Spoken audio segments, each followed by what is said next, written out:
Assalamualaikum. I'm Dr. Mariam Marufia Khan, and today's video is about approach to lower limb weakness.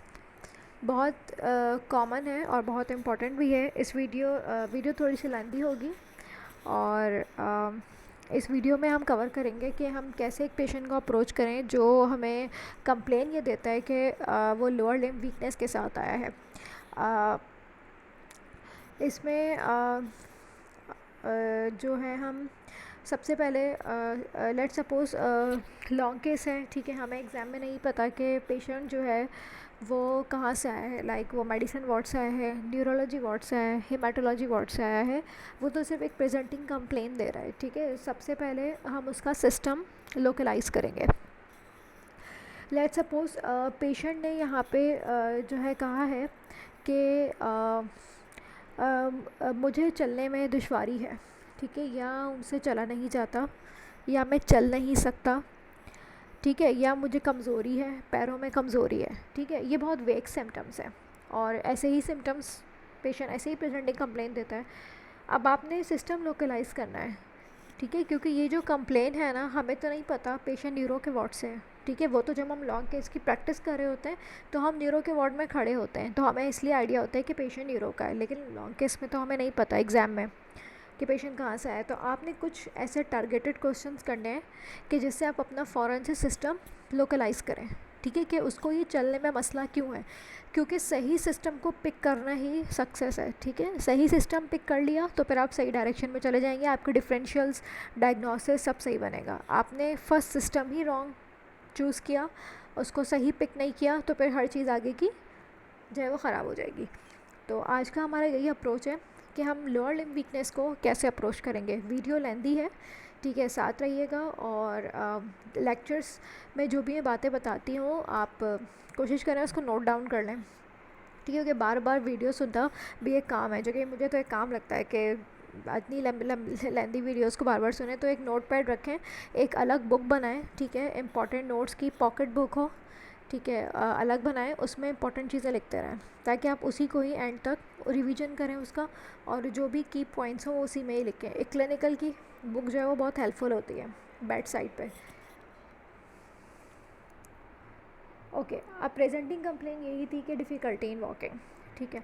अब आपने कौन से system हैं जो कि इस तरह वेगली प्रेजेंट कर सकते हैं, जैसे कि चलने में दुश्वारी है। सबसे पहले तो कार्डियोवास्कुलर और रेस्पिरेटरी। ऐसा तो नहीं है कि चलने में सांस फूल जाता है इसीलिए नहीं चल पा रहे हैं, ठीक है। तो आपने क्या पूछना है कि ऐसा तो नहीं होता कि आपको सांस लेने में मसला होता हो, ठीक है, आपको सांस लेने में दुश्वारी हो इसलिए नहीं आप चलते। जो इतने शॉर्ट ऑफ ब्रेथ के पेशेंट होते हैं, जिनको इतनी हाईली शॉर्टनेस ऑफ ब्रेथ होती है, वो बेड बाउंड होते हैं, वो चल ही नहीं पाते क्योंकि उनका चलने से सांस फूल जाता है। तो ये चीज़ रूल आउट करना ज़रूरी है कि आप शॉर्टनेस ऑफ ब्रेथ आपने पूछ लिया, उसने कहा नहीं मुझे सांस का कोई मसला नहीं है, तो ये रेस्पिरेटरी और कार्डियोवास्कुलर रूल आउट हो गया। अब क्यों नहीं चल पाता, हेमाटोलॉजिकल सिवियर एनीमिया तो नहीं है उसको, क्यों आपको चला नहीं जाता या चलने में मुश्किल होती है। ऐसा तो नहीं कि आप जल्दी थक जाते हैं, जिस्म में दर्द होता है, खून की कमी है, कभी खून की बोतल का बताया हो किसी ने, कभी खून की बोतलें चढ़ी हों, चला ही नहीं जाता, सांस फूलने लगती है, धड़कन तेज़ हो जाती है, इसलिए नहीं चल पाते, जिस्म में कमज़ोरी है, ठीक है। तो ये एक हेमाटोलॉजिकल एनीमिया को आपने रूल आउट किया। अब आ जाए न्यूरो के लिए आपने क्या पूछना है कि भाई चलने में आप जो ये कह रहे हैं कि चलने में दुश्वारी है, इससे आपकी क्या मुराद है। कि आपकी टांगों में जान नहीं है, टांगें सख्त हो गई हैं, या टांगें ढीली पड़ गई हैं, या फालिज जैसा हो गया है, ठीक है।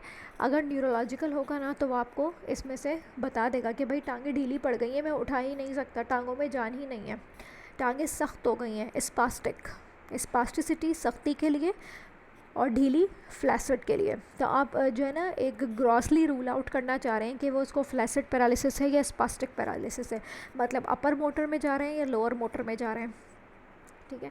तो आपने न्यूरो के लिए ये पूछा। अब उसने लेट सपोज कह दिया कि भाई टांगों में जान नहीं है, टफ फालिज जैसा हो गया है, टांगों से चल ही नहीं सकता मैं। तो अब आपने यहाँ पे रिकॉग्नाइज़ कर लिया कि मेरा जो सिस्टम है वो है न्यूरोलॉजिकल सिस्टम, ठीक है, यहाँ पे सिस्टम रिकॉग्निशन हो गई। अब आप उस प्रेजेंटिंग कंप्लेंट का कंप्लीट ओडी पारा करेंगे। ओडीपारा में ऑनसेट बहुत इंपॉर्टेंट है कि भाई आपने ये ज़रूर पूछना होता है कि ये ऑनसेट कैसे हुआ, शुरुआत कैसे हुई है, अचानक हुई है या आहिस्ता आहिस्ता करके टांगों से जान जाना शुरू हो गई। ठीक है, टांगें आहिस्ता आहिस्ता करके कमज़ोर हुई हैं या एक ही दिन में आप सोए और सुबह उठे तो जान नहीं थी। ठीक है, इस तरह सडन और ग्रेजुअल। और दूसरा, ड्यूरेशन बहुत इंपॉर्टेंट है एक्यूट और क्रॉनिक के लिए, बिकॉज फ्लैसिड पैरालिसिस के जो पेशेंट अगर एक्यूट में आते हैं तो आप उनको जीबीएस रखते हैं। ठीक है, जीबीएस माइंड में रखते हैं, लेकिन अगर उनका ये हिस्ट्री प्रोलॉन्ग हो जाए विदाउट इम्प्रूवमेंट, इवन वर्स हो रही हो कंडीशन, तो आप सीआईडीपी, जीबीएस और सीआईडी पे एक ही डिफरेंस है ड्यूरेशन का।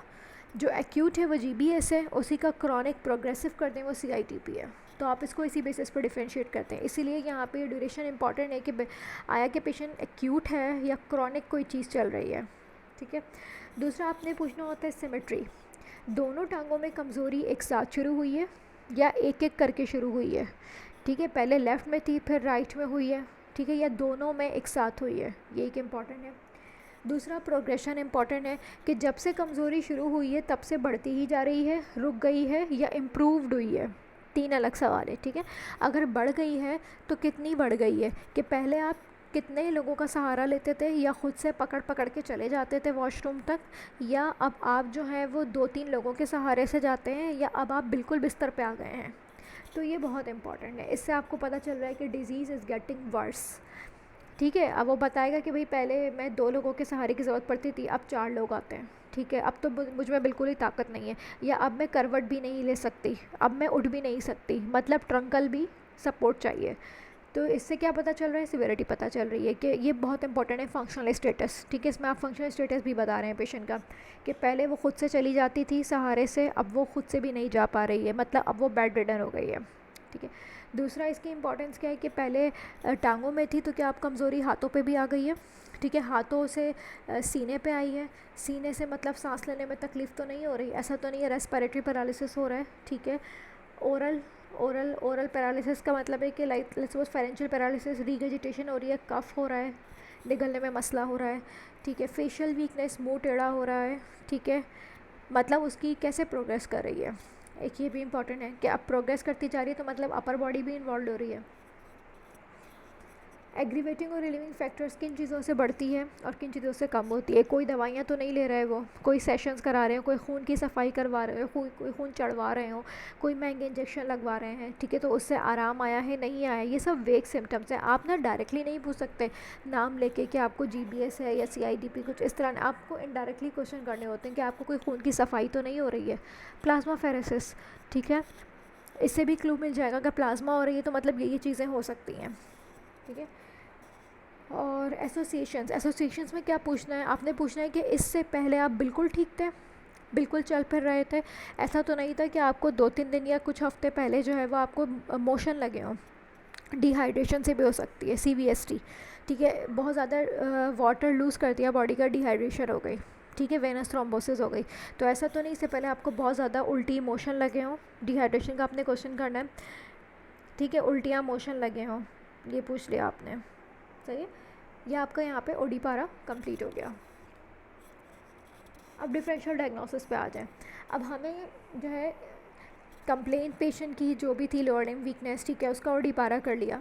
अब या तो ये लीजन, अगर उसने कहा है कि उसको दोनों टांगों में कमज़ोरी है, ठीक है, अब ये लीजन अपर मोटर न्यूरॉन भी हो सकता है, लोअर मोटर भी हो सकता है, वो तो जब हम एग्जामिनेशन करेंगे तब हमें मज़ीद क्लैरिफाई हो जाएगा। लेकिन हिस्ट्री की बेसिस पे हमें रूल आउट सारे करने हैं, अपर मोटर भी करने हैं, लोअर मोटर भी करने हैं। ऐसा नहीं है कि आपकी हिस्ट्री जो है वो 10 मिनट में नहीं होगी, आपको जो है ना एक एक डिफरेंशियल के सिर्फ एक 2 ही सवाल हैं। ठीक है, जो पूछ के रूल इन रूल आउट करना है, और इस तरह आपका जो है वो अपर मोटर भी कवर होगा और लोअर मोटर भी कवर होगा।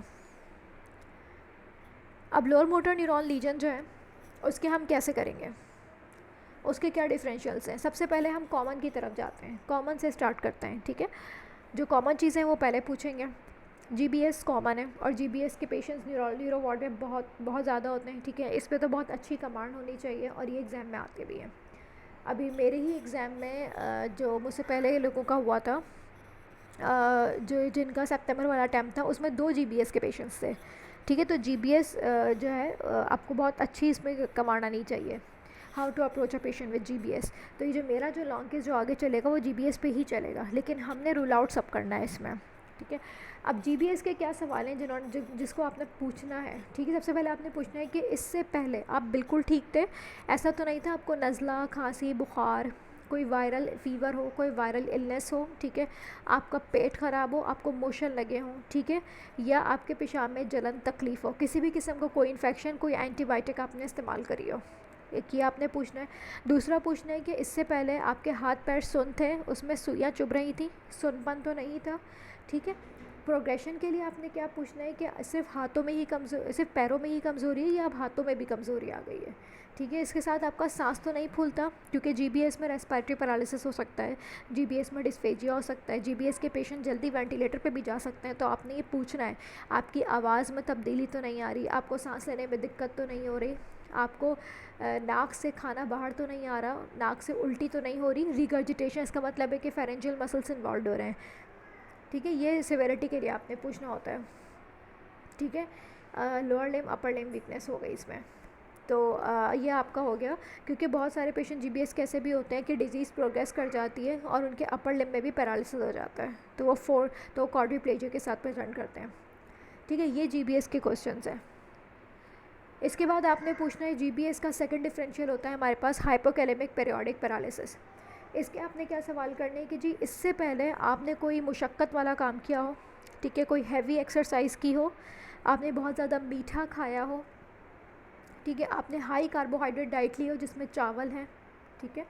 अच्छा, अगर क्योंकि हाइपोकैलेमिक पीरियोडिक पैरालिसिस के पेशेंट या तो फर्स्ट प्रेजेंटेशन होती है या मल्टीपल प्रेजेंटेशंस के साथ आते हैं कि प्रियर हिस्ट्री होती है कि ऐसा तो होता ही रहता है।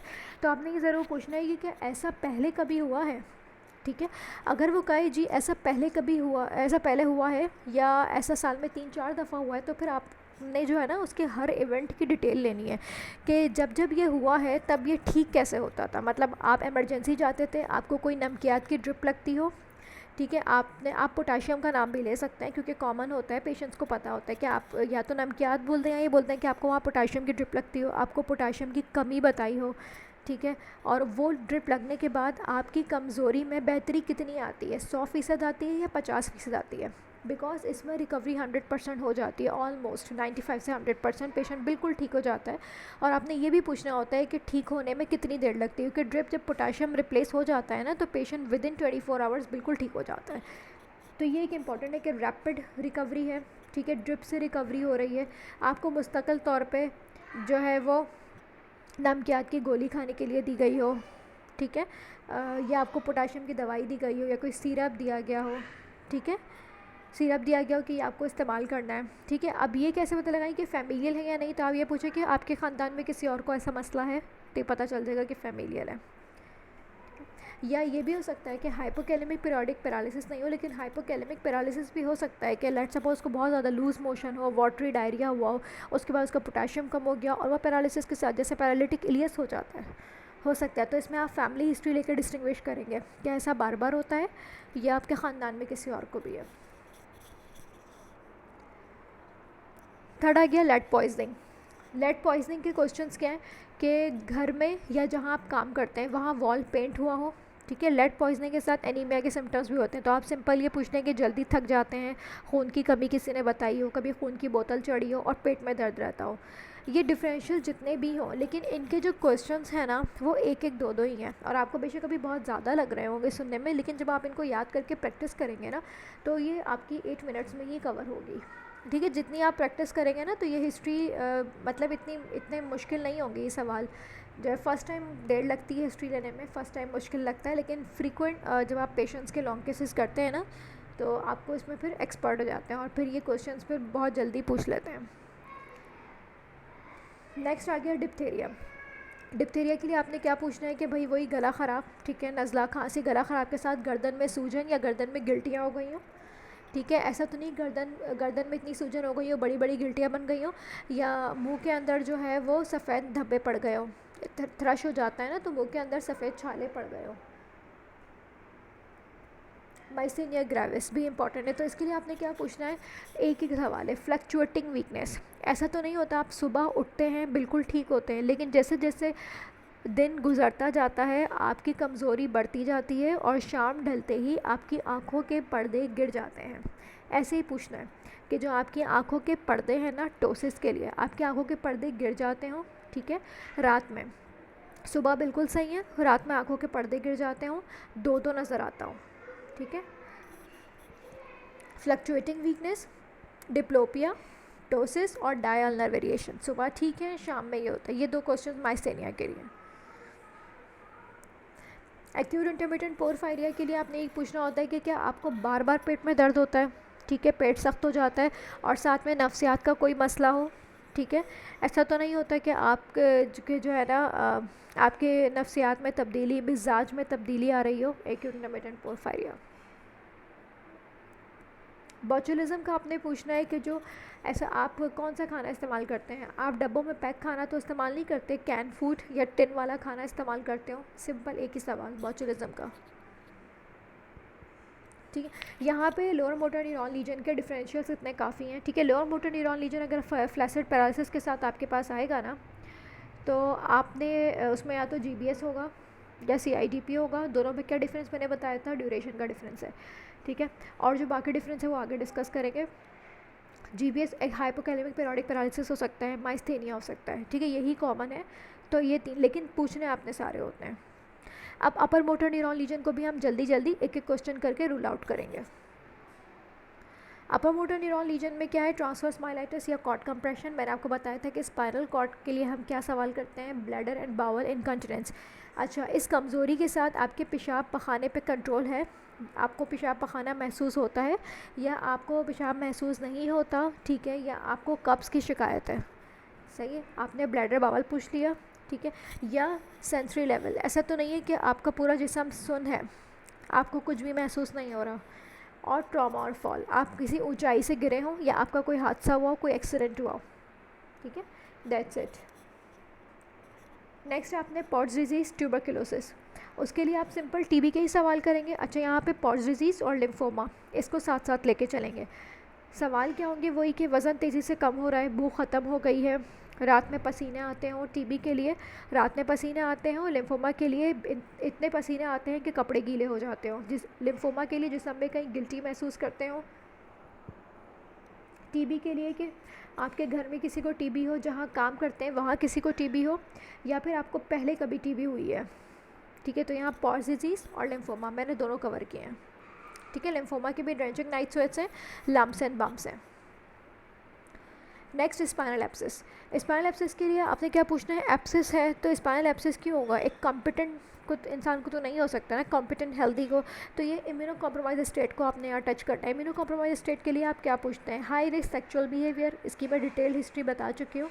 और IV ड्रग एब्यूज़र, क्या पूछना है आपने, किसी भी किस्म का नशा करते हो, ठीक है, इंजेक्शन वाला, सुई वाला, पाउडर वाला, सूंघने वाला, ठीक है, चर्च पीते हो, सिगरेट पीते हो, किसी भी किस्म के आपके जो है वो कोई देर तक रात जागने के लिए कोई दवाई इस्तेमाल करते हो, ठीक है, और क्रिस्टल्स का नशा करते हो। दूसरा हाई सेक्सुअल बिहेवियर, आपकी किसी से जो है वो अज़दवाजी और गैर अज़दवाजी आप किसी से गैर अज़दवाजी ताल्लुकात हों, या आपकी बहुत ज़्यादा पहले जो है वो दोस्त वग़ैरह हों, दोस्तें हों जिनके साथ आपके ताल्लुकात हों, ठीक है, या आप शराब नोशी करते हैं या सिगरेट नोशी करते हैं या कभी कभी शौकिया भी करते हैं, क्योंकि बाज़ लोग क्या करते हैं, हिस्ट्री सही नहीं दे रहे होते हैं और लेकिन वो ओकेजनल बेसिस पे कर रहे होते हैं, ठीक है, तो वो आपको नहीं बताते कि वो डेली बेसिस पे करें। तो आप इस तरह भी पूछ सकते हैं कि आप इस तरह तो नहीं कि कभी दोस्तों में बैठ के पी ली, ठीक है, शौक किया पी ली, मतलब इससे क्या इंप्रेशन जाएगा कि आप हर तरह से रूल आउट करने की कोशिश कर रहे हैं। और हाई ग्रेड फीवर है, जब एब्सेस होता है तो हाई ग्रेड फीवर होता है कि आपको बहुत तेज़ बुखार हो रहा हो, 104 103 बुखार हो रहा हो, सर्दी लग के चढ़ रहा हो। अच्छा, मल्टीपल स्क्लेरोसिस के लिए आपने क्या पूछना है, मल्टीपल स्क्लेरोसिस के जब आपको लीजन्स पता होना तो हिस्ट्री लेना आसान है। विजुअल आपने लेनी होती है, सेरिबेलम को टच करना होता है और स्पाइनल कॉर्ड को करना होता है। तो इसमें आप विजुअल के लिए क्या पूछेंगे कि कभी नज़र का कोई मसला है, कभी ऐसा हुआ है कि एक आँख से नज़र चली गई हो, ठीक है, कभी बेनाई का कोई मसला हुआ हो, पहले कभी अभी, ठीक है, क्योंकि इसमें एपिसोड्स होती हैं। दूसरा सेरिबेलम के लिए आपने पूछना है कि आपके हाथों में लर्जा होता हो, कभी ऐसा हुआ है कि एक तरफ को कमज़ोरी हो गई हो या एक तरफ को गिर गए हो, खड़े होते ही चक्कर आते हो, ठीक है, तवाज़ुन बरकरार रखने में मसला होता हो, एटेक्सिया।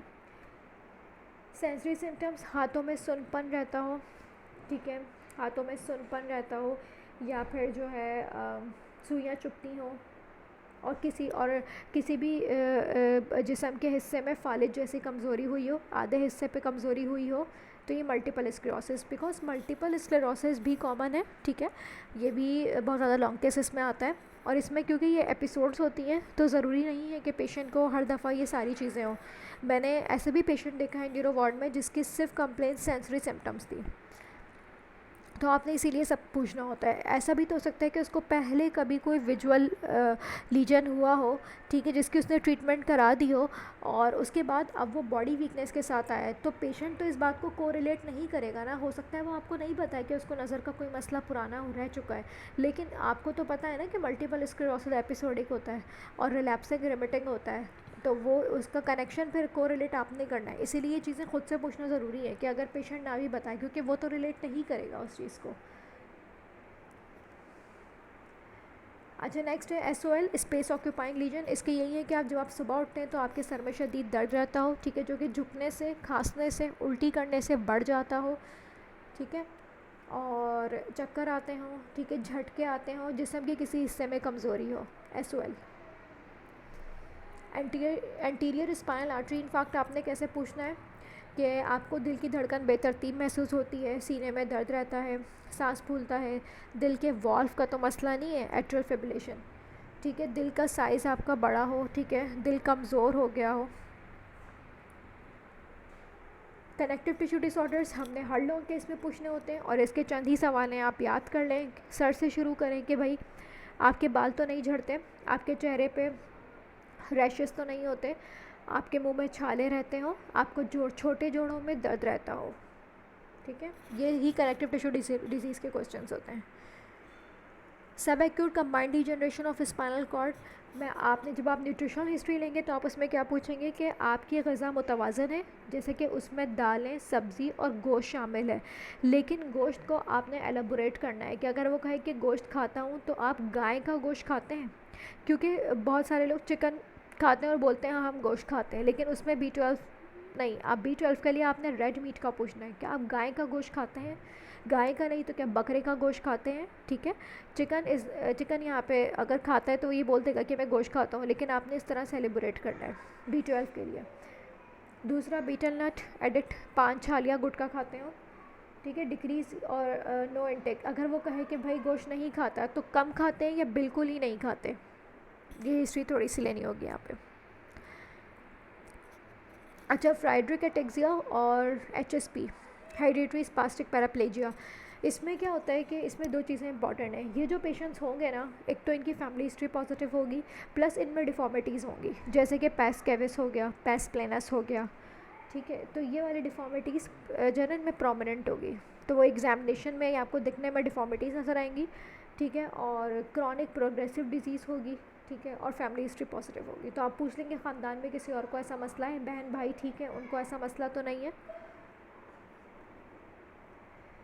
सही है। यहाँ पे जो है वो मैंने आपको देखें, अब आपका पेशेंट अगर एक मैंने बहुत ब्रॉड आपको कंप्लेंट बताई है कि चलने में दुश्वारी है, तो पहले सिस्टम लोकलाइज़ किया, फिर न्यूरोलॉजी में अपर मोटर लोअर मोटर को लोकलाइज़ किया, ठीक है। आप इसी बेसिस पे हिस्ट्री लें, आपको अपना लीजन ज़रूर पिक होगा, ठीक है। फिर लेट्स सपोज मैं GBS बना रही हूँ, तो पेशेंट ने मुझे GBS वाली हिस्ट्री दी, अब मैं मज़ीद उसको एलाबोरेट करूँगी, अब मैं उसके रिस्क फैक्टर्स पूछूँगी कि भाई हाल ही में आपने कोई सर्जरी कराई हो, कोई हिफाजती टीका लगवाया हो, ठीक है, और साथ में कॉम्प्लिकेशंस भी कि अब उसकी डिज़ीज़ की प्रोग्रेशन क्या है, कि उसको सांस में तकलीफ़ तो नहीं हो रही है, उसकी नेज़ल वॉइस, ठीक है, आपकी उसकी आवाज़ में तब्दीली तो नहीं हो रही है, उसको नाक से पानी या जो खा रहा है वो नाक से बाहर तो नहीं आ रहा है, ठीक है, चेहरे पे कमज़ोरी, चेहरे पे सुनपन होना, ठीक है, चेहरा टेढ़ा हो जाना, ठीक है, मुंह से पानी बाहर आना, इसका मतलब क्या है कि डिज़ीज़ प्रोग्रेस कर रही है। तो ये इसमें प्रोग्नोसिस है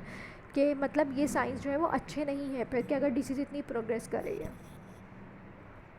और मज़ीद पैराप्लेजिया, अब लेट सपोज़ कोई भी पेशेंट जब पैराप्लेजिक हो जाता है, बेड रिडन हो जाता है, तो उसमें कुछ कॉम्प्लिकेशंस हैं जिनको रूल आउट और एडमिट करना या जो है वो पूछना ज़रूरी हो जाता है।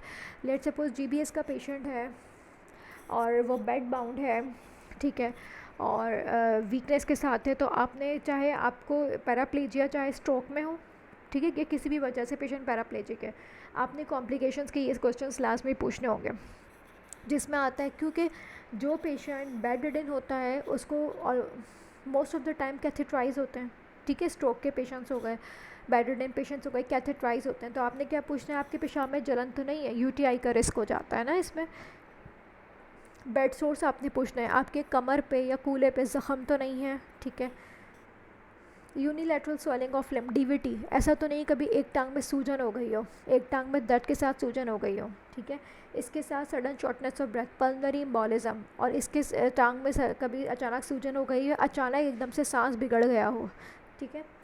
शोल्डर पेन, फ्रोज़न शोल्डर हो जाता है, ठीक है, कंधे में दर्द की शिकायत हो, लो मूड, डिप्रेशन, ज़ाहिर है ये पेशेंट जो बेड रिडन होते हैं वो डिप्रेशन का शिकार होते हैं, तो आपको इसको भी एडमिट करना होता है कि आजकल आपके मिजाज कैसे हैं, मतलब आपका दुखी या उदासी की कैफियत तो नहीं है, ऐसा तो नहीं है कि बस हाँ मायूसी की कैफियत हो कि बस ज़िंदगी ख़त्म हो जाए, या कैसे मिजाज हैं आजकल आपके, तो वो आपको बताएंगे, ठीक है।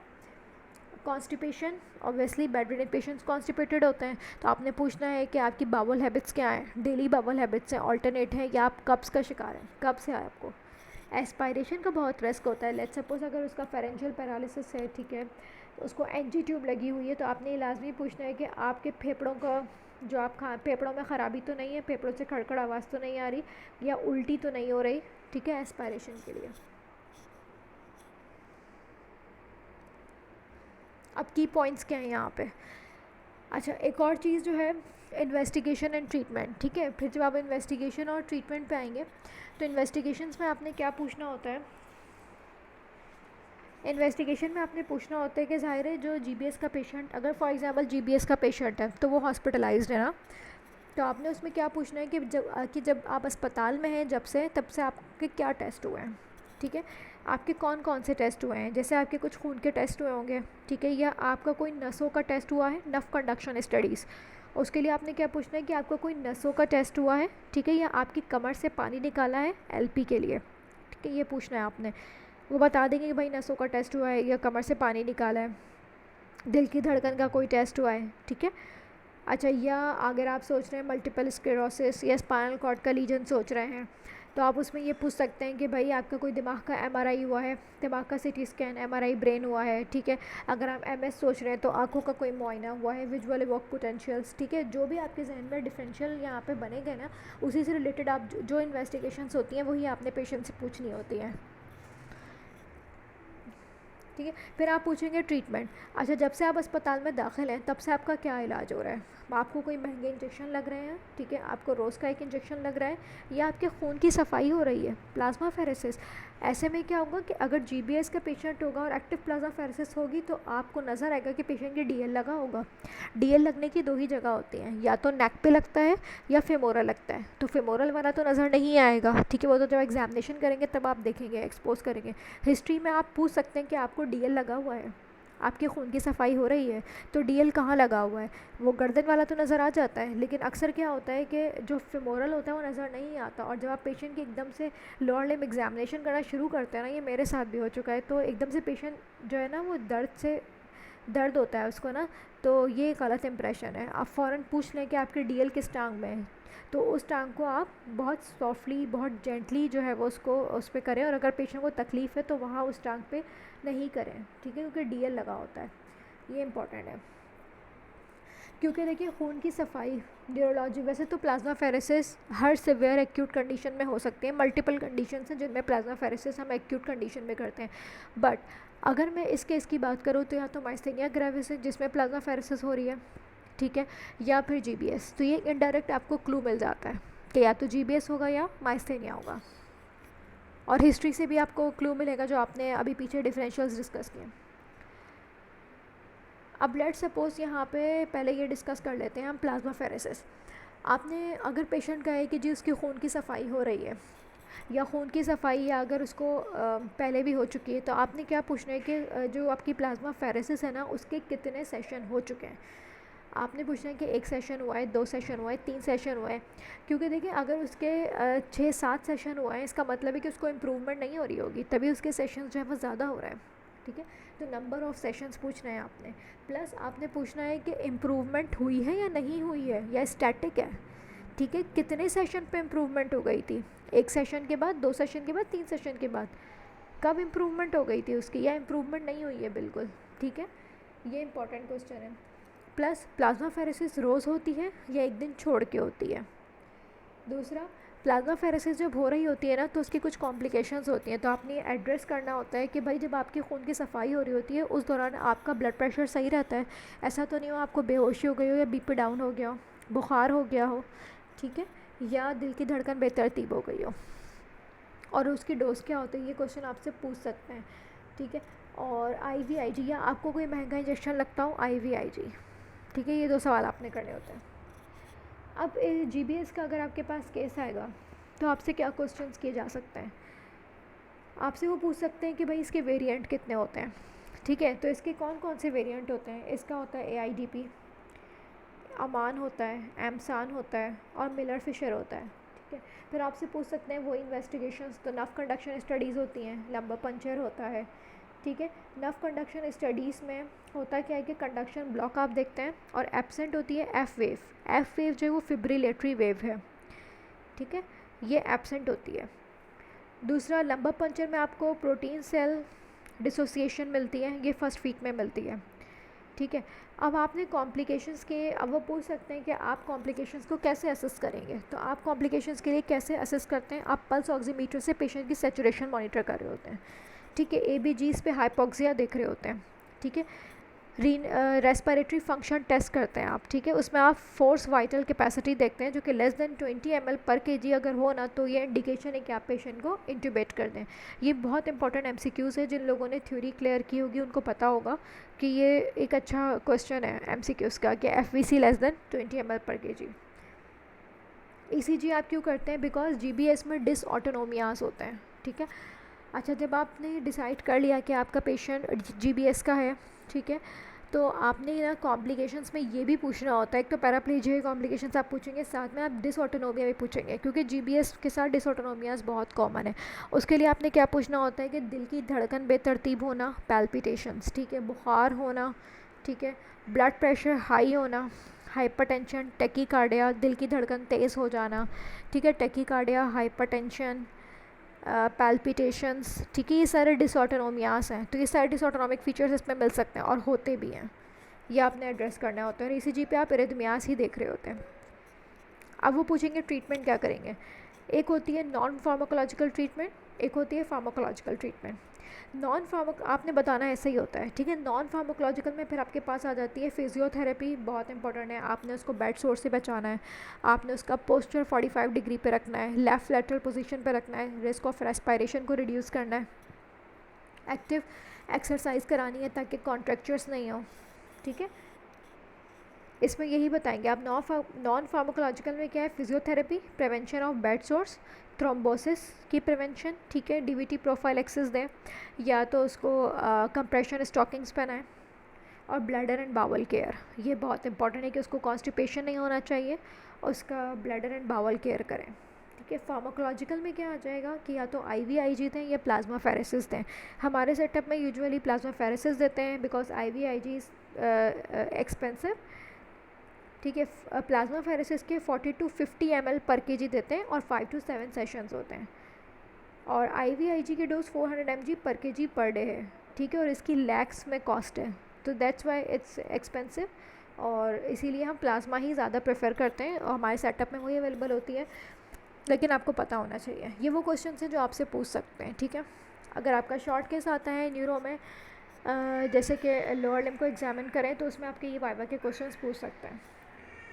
ठीक है, अच्छा, पेशेंट GBS के पेशेंट को आइडियली ICU में मैनेज करना चाहिए। GBS के पेशेंट को आइडियली कहाँ मैनेज करना चाहिए, ICU में। प्रोग्नोसिस पूछ सकते हैं आपसे, प्रोग्नोस 60% में कंप्लीट रिकवरी होती है। ठीक है, 20% में रेजिजुअल रह जाता है इम्पेयरमेंट, 15% में रिकवरी नहीं होती और 5% में मॉर्टेलिटी होती है, ठीक है। पुअर प्रोग्नोस्टिक फैक्टर्स आपको पता होने चाहिए कि अगर डिसेंडिंग पैरालिसिस है, बल्बर इन्वॉल्वमेंट है, बहुत दफ़ा ऐसा होता है कि जीबीएस सिर्फ प्रेजेंट ही बल्बर इन्वॉल्वमेंट के साथ करता है, जिसमें उसको क्या होगा, डिस्फेजिया होगा, डिस्फेजिया होगा, डिस्फोनिया होगा, ठीक है, बल्बर वीकनेस होगी, इस तरह प्रेजेंट करता है। और बहुत इंपॉर्टेंट ये कि bilateral facial nerve palsy, bilateral facial nerve palsy के आपको कॉसेस पता होने चाहिए, जिसमें जीबीएस आता है, माइस्थेनिया ग्रेविस आता है, लाइम डिजीज़ आती है, सार्कोइडोसिस आता है। ये कुछ इंपॉर्टेंट कॉसेस हैं जो कि बायलेटरल फेशियल नर्व पाल्सी के हैं, ये जहन में होने चाहिए। ऑटोनॉमिक डिसफंक्शन के साथ है अगर, ठीक है, या prior history of genito urinary tract infection की है, ठीक है, या उसका प्रोलॉन्ग जो है वो प्रोलॉन्ग इलनेस है और उसको इंट्यूबेशन की नीड पड़ रही है, तो ये these are poor prognostic features, ठीक है। सो ये इंपॉर्टेंट क्वेश्चंस थे। प्लाज्माफेरेसिस हो गया यहाँ पे। अच्छा, अब जीबीएस और सीआईडीपी में क्या डिफरेंस है, देखिए अगर लेस देन 4 वीक्स की हिस्ट्री है ना तो वो जीबीएस है। अगर जीबीएस में रिकवरी नहीं भी होती ना पेशेंट की, 4 वीक्स में इम्प्रूवमेंट नहीं भी होती ना, तो वो डिज़ीज़ जो है ना प्रोग्रेस नहीं करती, वो स्टैटिक हो जाती है। इंपॉर्टेंट है, ठीक है। लेट सपोज पेशेंट को जीबीएस है, उसने प्लाज्माफेरेसिस के सेशन ले लिए, लेकिन उसकी डिज़ीज़ इम्प्रूव नहीं हुई, लेकिन वो प्रोग्रेस भी नहीं करेगी, वो स्टैटिक हो जाएगा। बट सीआईडीपी में क्या होता है कि डिज़ीज़ जो है ना वो प्रोग्रेस करती रहती है, वो स्टैटिक नहीं होती है, और वो मोर देन 2 मंथ्स, ठीक है, क्रॉनिक हो गई और प्रोग्रेसिव हो गई। आप कैसे डिफ्रेंशिएट करेंगे, जीबीएस का पेशेंट जब आपके पास आएगा ना तो उसमें जो है वो वेस्टिंग नहीं मिलेगी आपको लोअर लिम्ब में, कॉन्ट्रैक्चर्स नहीं मिलेंगे आपको, डिफॉर्म पेरिफेरल न्यूरोपैथी के साइंस नहीं मिलेंगे, लेकिन सीआईडीपी के पेशेंट वेस्टेड होगी लिम्ब्स, ठीक है, लिम्ब्स में वेस्टिंग होगी, पेरिफेरल न्यूरोपैथी के साइंस होंगे, डिफॉर्मिटीज़ होंगे, इसका मतलब है डिजीज़ क्रॉनिक है, प्रोग्रेसिव है। ये डिफरेंस है, ये इंपॉर्टेंट डिफरेंस है, इसी के बेसिस पे डिफरेंस करते हैं इनको। अब पुअर प्रोग्नोस्टिक फैक्टर्स मैंने यहाँ भी मेंशन किए हुए हैं, अप टू डेट से, ठीक है, जैसे कि एज अबव 60 हो गई, रैपिड ऑनसेट हो गया, सिवियर वीकनेस के साथ है, वेंटिलेटरी सपोर्ट अर्ली चाहिए, प्रीसीडिंग डायरियल इलनेस है, और इलेक्ट्रोडायग्नोस्टिक टेस्टिंग एबनॉर्मलिटीज़ हैं। So these are poor prognosis.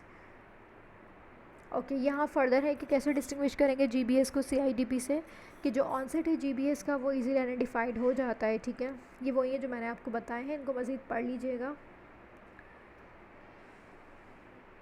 अच्छा, ये बहुत इंपॉर्टेंट चार्ट है, ठीक है, ये बहुत इंपॉर्टेंट इसलिए क्योंकि हाइपोकैलेमिक पीरियोडिक पैरालिसिस पे, अब देखिए जो पीरियोडिक पैरालिसिस है ना वो सिर्फ हाइपोकैलीमिया नहीं कराता, हाइपरकैलीमिया भी कराता है और थायरोटॉक्सिक भी कराता है।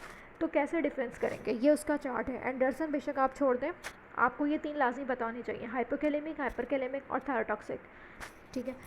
तो ये मैंने चार्ट इसलिए शेयर किया है, इसको आप पढ़िएगा और इसके डिफरेंस देखिएगा, ठीक है, ये कंटिन्यूएशन में है।